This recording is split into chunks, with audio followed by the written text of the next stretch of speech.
Okay, yeah, so this time we go over a lot of system property described by LTI system, and but we are going to go into a quite different topic today, so let's skip the reviewing part a bit, and yeah, let's go into this new part. That's the start of our involvement with differential and difference equations. So today we are going to see that some LTI systems are described by differential and difference equations, and we will talk about, well, this is the first time we talk about how to solve them. This is going to be very ad hoc for now, but for now I think the idea is we are going to introduce the idea that LTI systems, and actually the system we are going to describe will be causal. So we are going to describe causal LTI systems that are specified by those differential and difference equations. Okay, so I guess first we start with the differential equation. This is the continuous sine case, and we start with the easy example. Okay, so before we go to like a very generalized detail, generalized formula, we see. We will go through this example and see some characteristic of system described by this differential equation. Okay, and anyway, so we have a differential equation. Hopefully, you still remember some of the calculus to know all those signs, what all those signs means. So we have two functions, okay, or two functions, and but in this course we think they are signals. Okay, and so we have this function y of t and x of t, and we say they need to satisfy this relationship. And so function y, so we have dy dt here. This is the derivative of y. This is another function. So the dy dt plus 2y. So right hand side is left hand side is this function that can be calculated if you know y of t, and then right hand side is x of t. So right hand side some function that's a linear combination of different differentials of y, and right hand side you have x of t. Anyway, so we say this function y of t and this function x of t need to satisfy this equation. And this is kind of like a system because, well, if you specify x of t, that'll give you some constraint on what y of t can be. Okay, so we think this is a system that well, and remember what we think is a system. A system is something that you give x of t, then you can get y of t. Okay, so this differential equation now describe our system. So dy dt plus 2y equal to x of t, and but this is but the tricky point is that so I guess there are really two things. So first is that you see that this is implicit specification of the system. So far the system we told before, they are pretty explicit. So it's just like say y of n equal to x of n, and just calculate y of n from x of n, etc. But now you you have x of t, then you don't quite know what's y of t. So what we are going to do in this class is well, we give this specific x of t. So x of t equal to this k e to a 3t u of t, and then you want to solve for what's y of t. And so that's first thing. So with this thing, and you are not quite sure what's y of t. And the second thing is that even if you give x of t and this equation, actually this is not I guess this is not a rigorous specification of a system, because with this condition, so this is 2.96 and this is 2.95 together, literally there are still many y that satisfy both equations. Okay. And so what we will need is and this is a bit in a theory of solving differential equation, but we just state the result here. We actually need more auxiliary conditions, and so I guess in terms of the theory of differential equation, general rule of thumb is that the higher the order of your differential is, the more number of auxiliary conditions you need. So, so if you took some class in differential equation, they will say that you need either initial condition or boundary condition to totally specify your y of t. Okay, and so here is some kind of sidetrack, and the number of boundary conditions or initial conditions should equal to the order of the differential. So the higher order of differential here will need more condition to totally determine y. But that's kind of a bit of a digression for today. For today, we will just later see that we'll pick some auxiliary condition. That's actually neither initial condition nor boundary condition, but that will let us determine y of t. Yeah. Okay, and okay, so let's back to those things. Okay, so now go to a bit of a theory. The other part of the theory of differential equation that we will use today is that we know that I guess don't quite know, but it's related to this auxiliary condition. Okay, so we need this auxiliary condition because if you only have 2.96 and 2.95. Then there are many solutions required. So the solution, so the y that satisfies this condition will be of this form. Okay, so this is a founding form. Okay, so we say y of t equal to y particular of t plus y homogeneous of t. Okay, and this is funny because so what's the particular of t? So particular of t is the solution to both of them. Okay. Okay, so if you just look at the definition of particular of t, then this equation is very funny, because yp of t is already a solution to both the 2.95 and 2.96. Then you say you already have a solution. Then why do you need more solution? So this equation actually is written to express that to capture all possible expression of y that satisfy both this equation and this equation. Okay, and so y particular is something that satisfies both of them, and then you also have this y homogeneous, and I think this is kind of an important concept for solving those linear differential equation. Is this idea of a homogeneous solution? So what's homogeneous solution? We'll give a more general definition when we have a more general form of differential equation. But for now, it's you change this 2.95, and you see 2.95 will have a left hand side being things related to y of t, and the right hand side being related to x of t. And so homogeneous, I guess you need to. So you have this homogeneous equation. That's you just get rid of x of t part. You say x of t part to 0, and so you think about this as system. So this is kind of like you are solving the response when the system when the input is 0. Okay, so you're kind of setting the input part to 0, and then you solve y of t. Okay. So homogeneous solution is like in terms of a signal and system is when you put the input to 0, then so you basically replace this 2.96 with x of t to 0. Then you solve x of t to 0 equal to 0 here. You solve y of t corresponds to x of t to 0. So that's a homogeneous solution. Okay, and I guess let's do a little bit of proof here. So why does anything of this form will be a solution to both of them? That's because so we have our 4.95 being this equation. So y dy dt plus 2y equal to x of t. So and we say that if you have a y that's y particular plus a y homogeneous, then then we know that so y particular, as we say, is satisfied that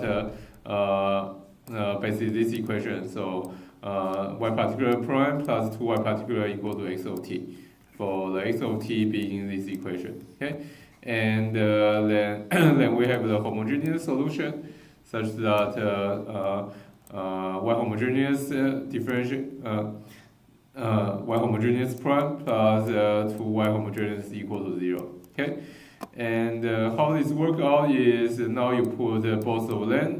So you put this y particular plus y homogeneous back to your equation. Okay, and here we are written this in a bit of different, but a bit of different way, because here you see you just have a y particular plus y homogeneous.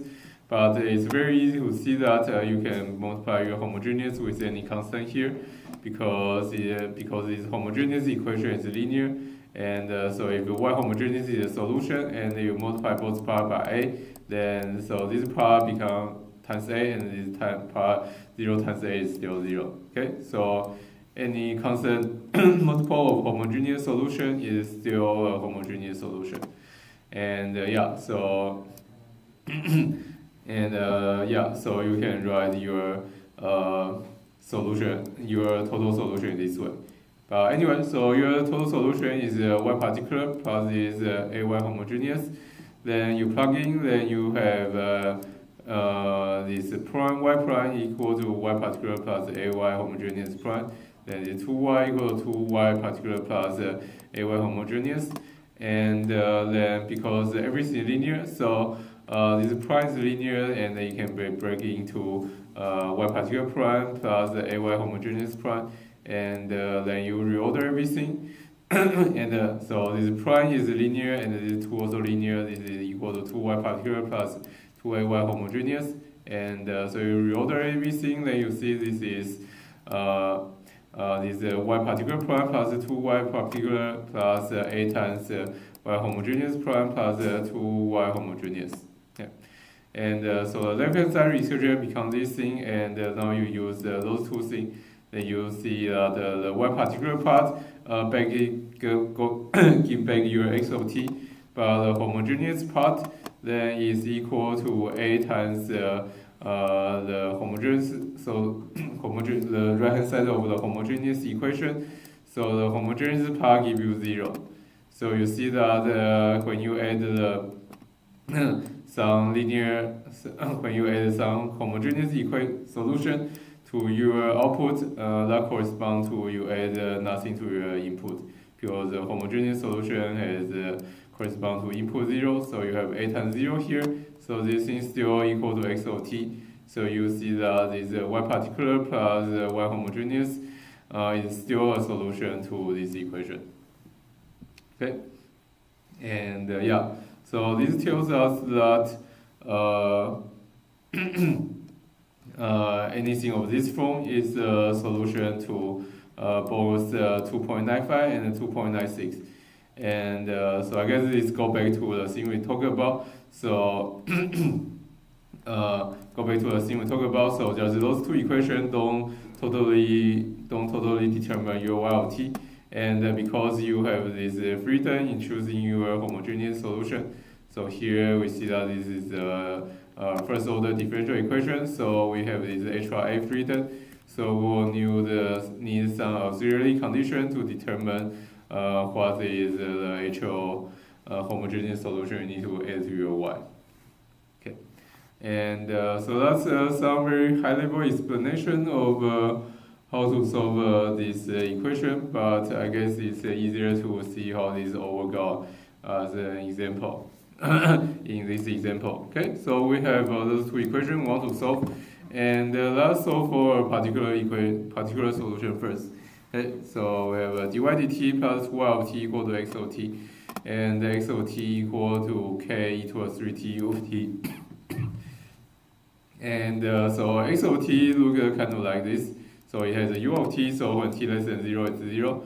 When t is bigger than 0, then it's e to the 3t times some constant, and so it's an exponential growing function. Okay, and so let's think about the t bigger than 0 part first, okay, because that's the interesting part. T less than 0 part, you probably want to say equal to 0 because the input was 0.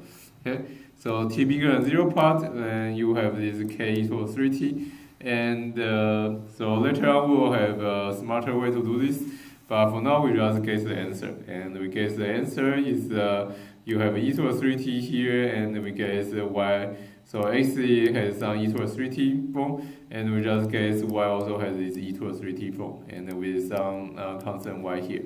Okay, and then we can just solve for this constant y. So we plug in this, and this equals to this equation. Then we have then we have dy dt. So when you took a differentiation of this e to the 3t, you get a 3 down here. So you have 3 and times y e to the 3t, and plus 2y, obviously that's 2y e to the 3t, and that equal to k e to the 3t. Then you see that our picking e to the 3t is very successful because everything is e to the 3t, so you can just cancel it, and you got the equation that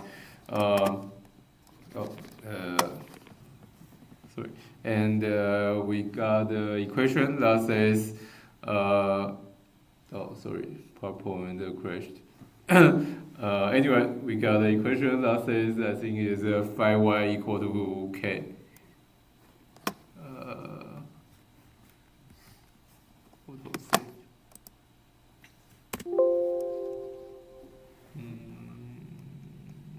Let's see. Maybe this one.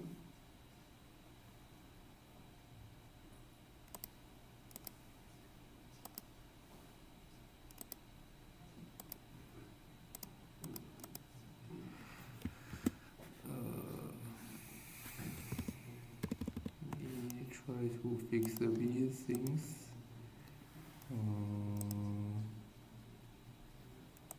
Okay, I think this should be working.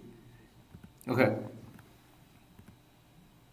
Yeah, and anyway, you got the equation that's phi y equal to k, and so y equal to k equal to 5. So you solve y particular equal to this thing. Y particular equal to k over 5 e to the 3t, and this is for t greater than 0. And for and so we only care about t greater than 0 part for now. Then for the homogeneous equation, now we don't have particular e to the 3t because x was set to 0. So we just have this equation that dy dt plus 2 of t equals to 0. And for that thing, we just guess the solution as exponential function. Okay, and yeah, so we just say it's some constant a times some exponential function e to the st. And yeah, it turns out the exponential functions are very good for solving linear system equation. Okay, because when you take a derivative of exponential, basically you get the same exponential with different coefficients. So you take a differentiation. Then you take s down here, so a is e to st, and there is a 2, and yeah, so you plug in this equation, you see that this is just this homogeneous part, so this is a e to st times s plus 2, and you want this equal to 0, and then you want this thing equal to 0 for all t, but those two parts are not quite 0. So you will want the s equal to minus 2. So to make this part equal to 0, and then this equation will always be satisfied. Okay. And then you get our arbitrary a back. So this satisfies our previous analysis.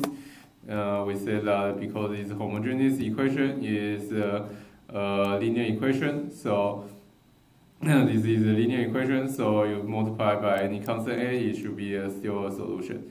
And here we see that, so we already consider we already consider this constant a here, so we can have any constant a here, and as long as s equal to minus 2, this will get a homogeneous solution. Okay, and yeah, so we see that for t greater than 0, then we have a y being, this y of t being a solution. So y of t equal to a e to a minus 2t plus k over 5 e to a 3t. This will be the solution for any b, for any a. Okay? Okay, so that's this kind of thing.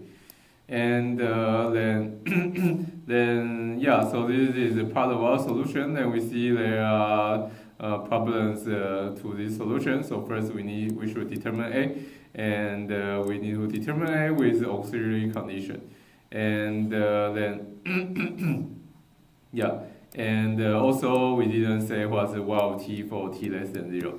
And so we actually solve both of those problems together by picking our auxiliary condition being this initial rest condition. Okay, and this will be a very important concept that will be used repeatedly for a lot of linear systems we solve.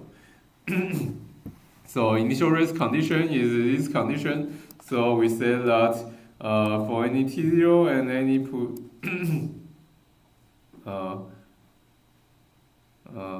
so if your input okay, so sorry, the wording here is a bit funny. So we say if our input x of t is 0 for for all there, so if there is some t0 such that our x of t is 0 for every t less than t0, and so here we should have drawn a straight line.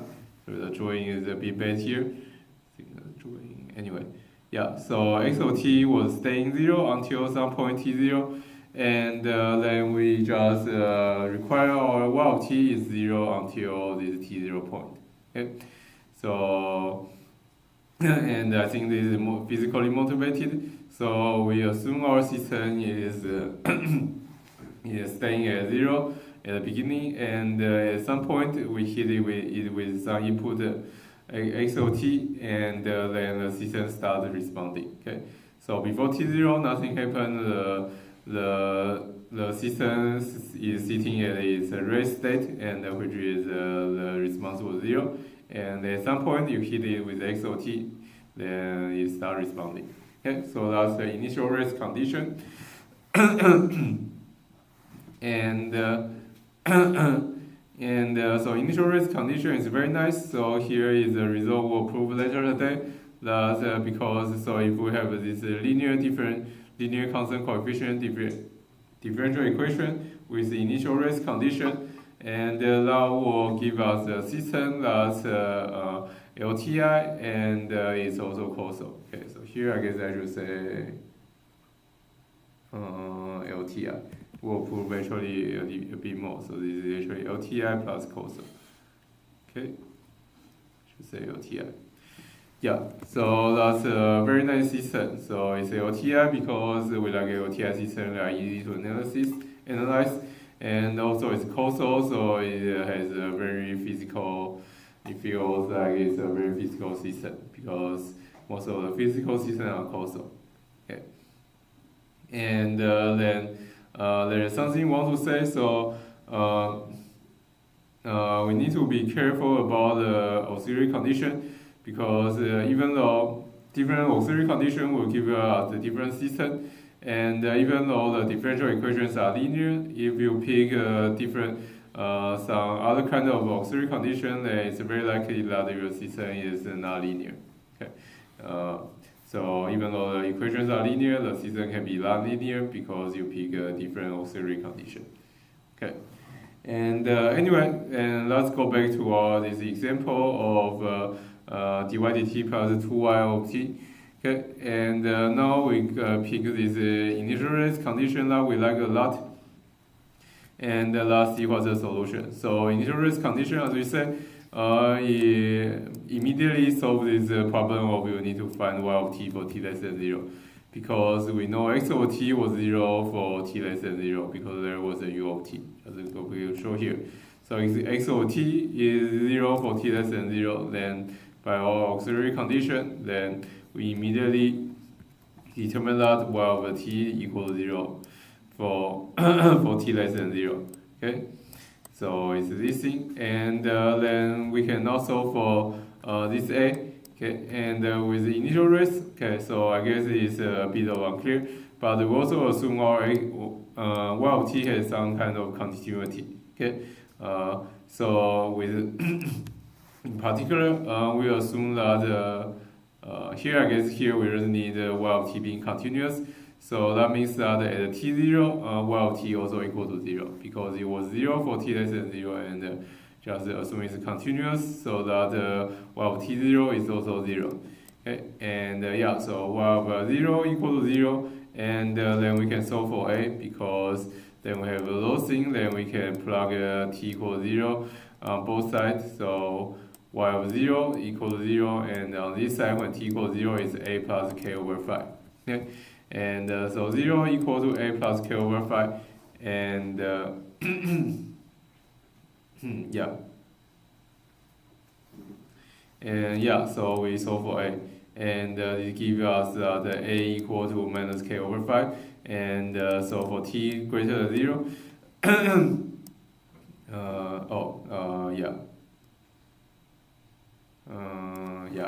sorry, I shouldn't say already, but so for t greater than 0, then we have y of t equal to k over 5 e to the 3t minus e to the minus e to the minus 2t. Okay, so this is y of t for t greater than 0, and for t less than 0, y of t equals 0 just from initial race, and yeah, so okay, here I guess I should say, so we know that.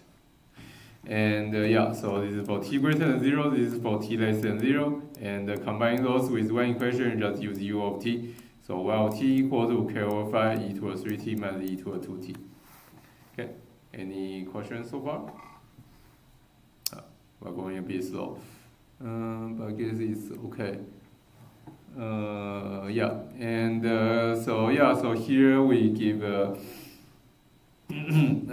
bit of recap about initial rates. So initial rates condition is this condition saying that y of t equals 0 until x of t is not 0. Okay, so when x of t was staying 0, y of t should stay 0. And I guess this is another point to emphasize for those of you that take OD class, to not confuse initial rates with initial condition. So initial rates is not an initial condition because it doesn't specify that it doesn't specify initial condition at any fixed point. Okay, so this y of t equal to 0, it depends on your input x of t. Okay, so this is very different from what you might do in ODE. In ODE, you might say y of t just equal to 0 and t equals 0 for whatever x of t. But here, this is another condition. So this condition is y of t equals 0 until x of t not equal 0. So if you have another x of t that is starting at say t equal to minus 1, then y will start to have a response at t equal to minus 1. Okay, so that's something to remember. Okay, and also, as we said before, with initial rates condition, our linear differential equation will be OTI and causal. Okay, and so that's an example of our linear differential equation. Any question? If not, then let's go to get more abstract. Okay. And so abstract form of our nth order linear constant coefficient differential equation is this thing. Okay, so this is the most form. So let's try to go over everything. Okay, so we are now describing the thing we are studying here is nth order linear constant coefficient differential equation. Okay, and so let's try to explain everything. Okay.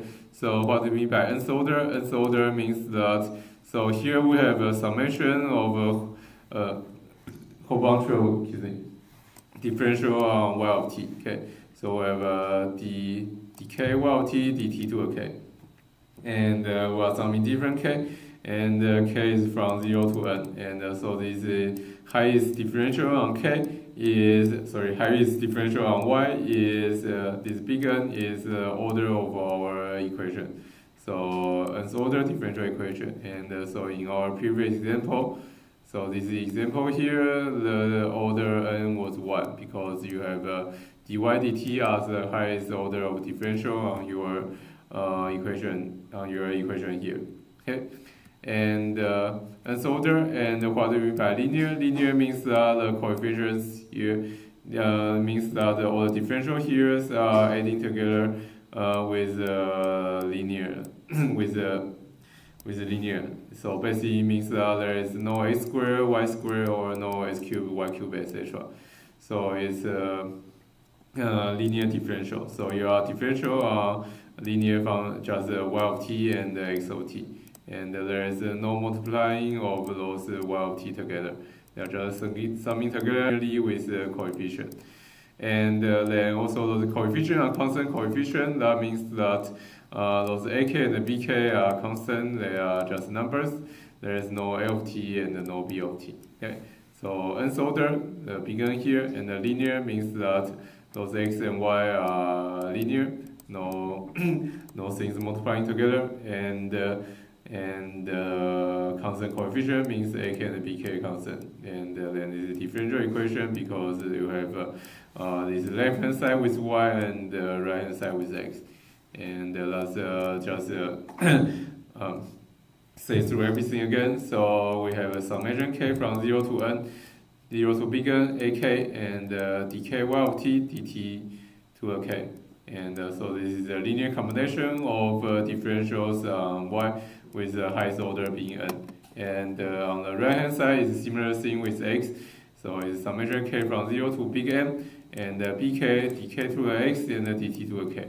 And yeah, somehow we care more about this big N here than big N because y is the output. Okay.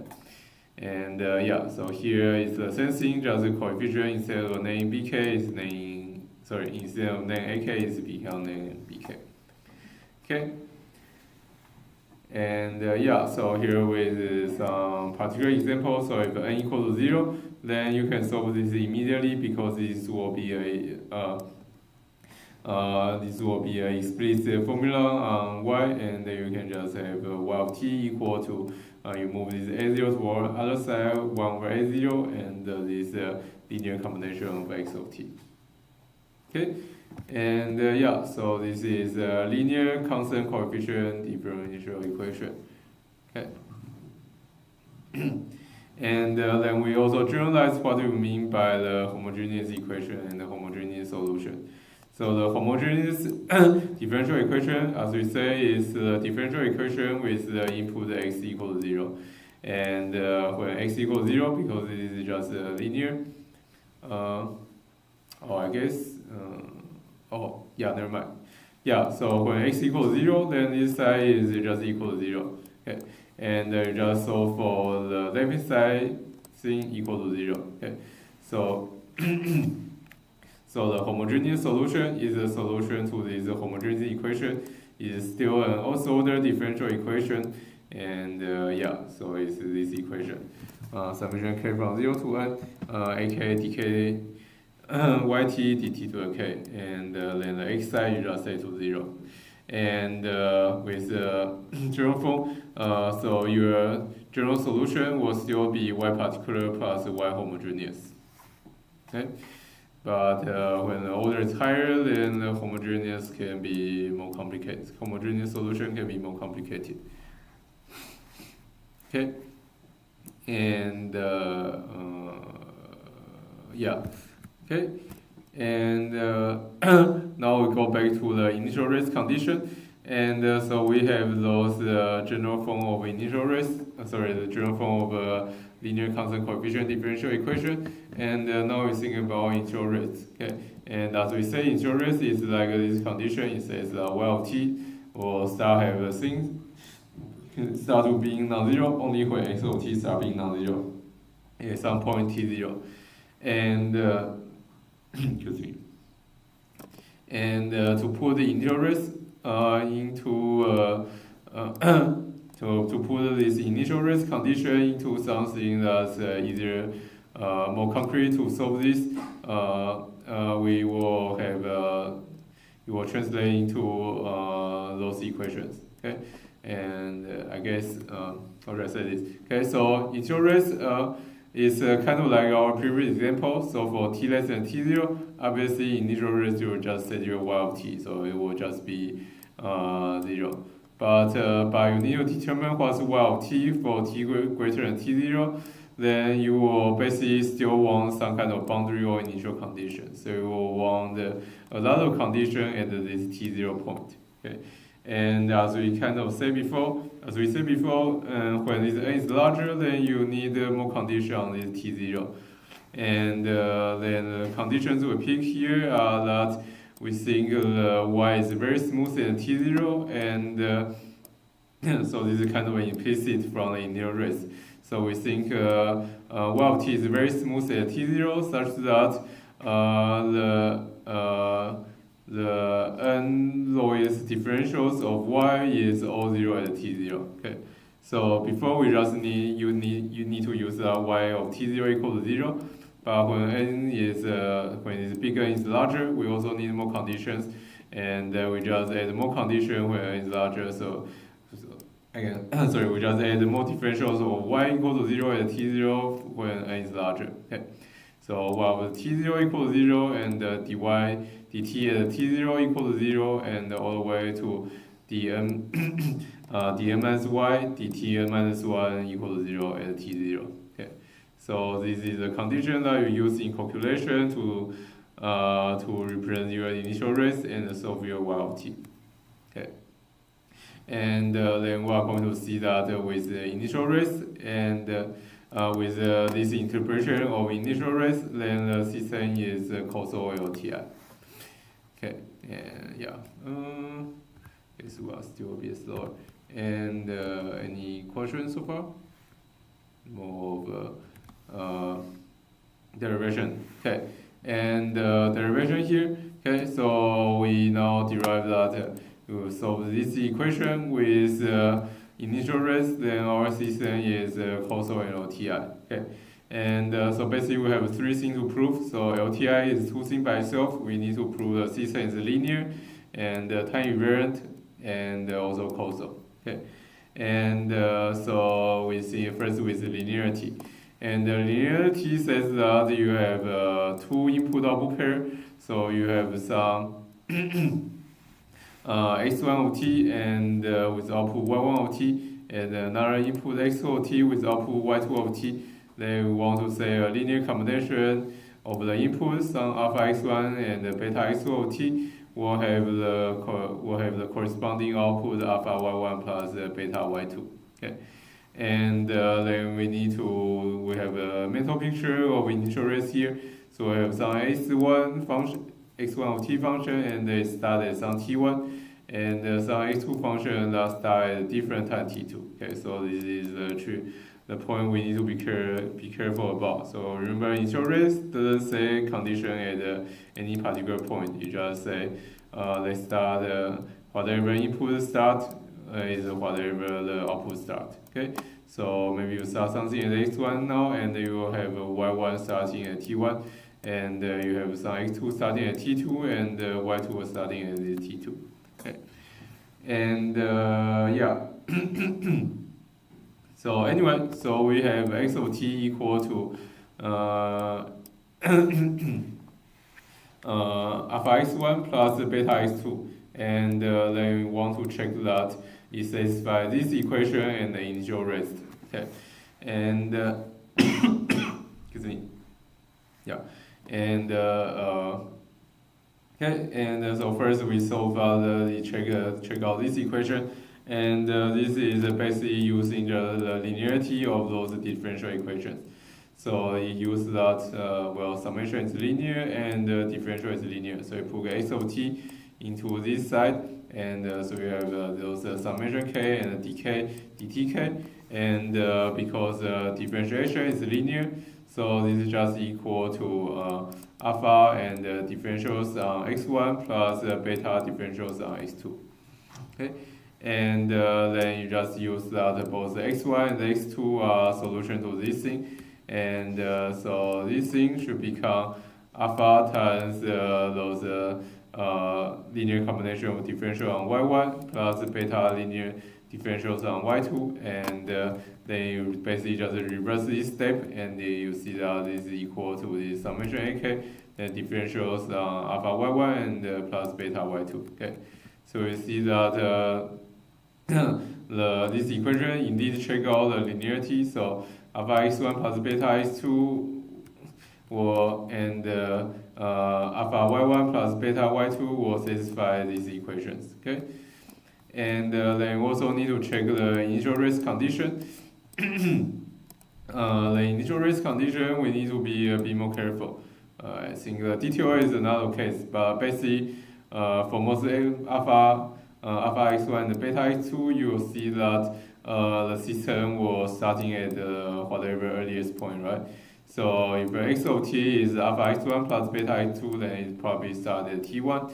And then you see that your alpha y1 and the beta y2 also started at t1. And so yeah, so things check out. So both your new x of t and the new y of t started at t1, so they still satisfy your initial race condition. Okay, and and then you need to check the system is time invariant, and to check the time invariant, basically you check you do a change of variable. Okay, so you do a change of variable on this thing, then you see that when you have some x of t and y of t, and you change t to some t minus t1. Oh, sorry, I have a typo here. So t minus t1, by the fact that t minus t dt minus t1 equal to dt.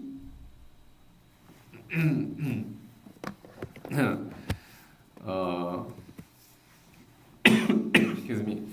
So you do a change of variable from t to t minus t1, and then on the lower here, you know that dt minus t1 equal to dt. This is just a simple calculus because t1 is a constant. Then you see that you can, by this equation is equivalent to this equation where instead of differentials on y, you have differentials on y of t minus t1 and differentials on x of t minus t1. So you see that the x of t minus t1 and the y of t minus t1, so you shift x by some t1, then the output y shifted by some t1 will satisfy the same equation. Okay, so this gives you a linearity on this equation, and also it's easy to see that sorry, not linearity on differential equation, the time invariance on the differential equation, and also you can check the time invariance on the initial race condition. It's pretty obvious. If you shift the x by some, okay, so now I should not say t1. So you shift the x by some t3 and y by some t3, then obviously the initial rate still hold because the starting point just changed to some t1 minus t3. Okay, and yeah, so I guess here I should write t3 to mark this. T minus some t. Oh, that was t1, t2. Yeah, why not t3? Okay, so that's the linearity, t3, and the t3. Okay, oh, not linearity, that's time invariant. Okay, and then finally we need to check causality. And causality is actually kind of easy. It follows very quickly from the initial race condition. Because the system is already LTI, so we already showed that the system is LTI, then we can use our full machinery of this uni-impulse response analysis. Okay, and so we now see what's the uni-impulse response. Okay, so uni-impulse response is the response to x of t equal to delta of t, and delta of t look like this. And what's y of t, we don't really know. Okay, it's kind of tricky because you have a lot of differential of delta of t here that we don't know what it look like yet. And but anyway, we don't need to solve this, and we just need to use initial race condition immediately because delta of t is 0 for t less than 0. Delta of t look like this. Obviously, it's 0 for t less than 0. And just by initial race, then you know that h of t equals 0 for t less than 0 because delta of t was 0 for t less than 0. Okay, so y of t equal to h of t. H of t we don't know how to solve it, but it must happen after t equals 0 just by initial race. And then that already means the system is causal from what we told from this yesterday from Monday. On Monday, we say that the system is causal if only if system is causal if only if the impulse response is 0 for t less than 0. Okay, and so we complete our proof. We show that this nth order linear constant coefficient equation with linear rest is both LTI and causal. And let's see, can I find maybe here? Causal is here. And here is what we say about causality. Causality is that h of t equals 0 for t less than 0. Okay. Yeah, and this finish our proof, and I think we are a little short on time, but then next time we'll go over this I guess we'll go over a little quicker on the on the discrete time case where we have those linear constant coefficient difference equations. And so basically this is but we won't go to example anymore. We just start with the equation. So it's a differential equation where you have those dy dt and the dx dt. Then the discrete time counterpart is kind of dump is those difference. You just have a whole bunch of time delay signal on y and x. I guess it should be time advance signal. Okay. Anyway, so instead of y of n, you just have y of n minus k, and instead of x of n, you have just x of n minus k here. And you have a linear combination of them. Those are the discrete time linear constant coefficient difference equations. Okay, and I think we're about time. So any question? If not, then we'll see you next Monday. Okay, see you.